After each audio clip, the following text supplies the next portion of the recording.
Montero Gen 2. So push start installation with remote start. Version 2 itong kinabit natin. May kasama ng app control to or mobile app control na pwede sa iOS or Android devices. So ang kagandahan nun, if ever mawala tong key fobs nyo or masira, malubad during the travel, which is 2 pieces naman, may backup kayo na pwede nyo gamitin, lalo na sa mga dead spot. For example, nasa airport, medyo malakas ang frequency doon, nabablock yung frequency ng remote natin, pwede nyo gamitin yung mobile app natin. Alright, and pwede nyo rin siyang install sa ibang devices. Multiple devices pwede.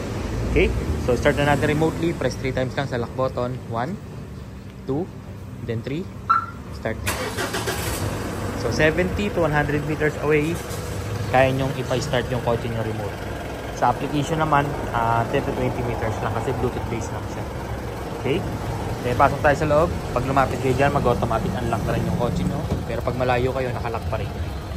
Okay, then pakita ko yung button na kinabit natin kung ano itsura nya. Kailangan natin yung sound sensor. Head unit available sa shop natin. Then ito yung button na kinabit natin. Kulay red yung illumination. Pag accident tinapit doon, hindi po mamamatay yung kotse. Right, automatic transmission, park luggage, tsaka handbrake. Kapag naka-driver, naka-reverse, hindi siya mapapa-start. Ganun siya kasi. Okay, then pag tumapa ka ng brake, kahit hindi ka pa umaalis, auto lock lahat ng doors, and then even naka-andar, pwede ka mag-unlock, pwede ka mag-lock sa key fob. So for example, may bibiling ka lang saglit sa mga 7-Eleven, mini stop, iba mo naka-andar na yung kotse mo, ilock mo sa labas, magagawa mo. Pagbalik mo, unlock, pasok ka sa loob, lock mo ulit, drive mo na yung kotse mo. Kasi sa stock system, hindi pwede yun. Kailangan nyo pang patayin yung makina nyo para may lock nyo siya from the outside.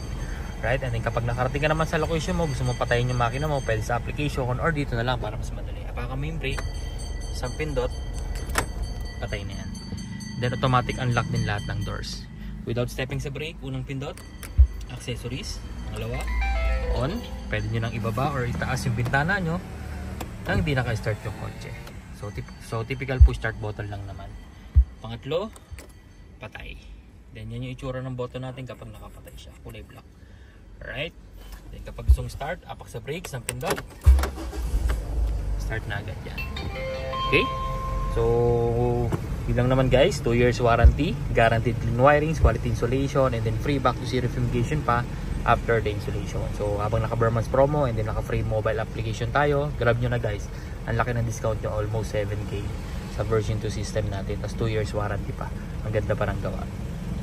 So yun lang naman guys, ubusan na tayo ng stocks. Unahan na lang po tayo. Maraming salamat. Bye.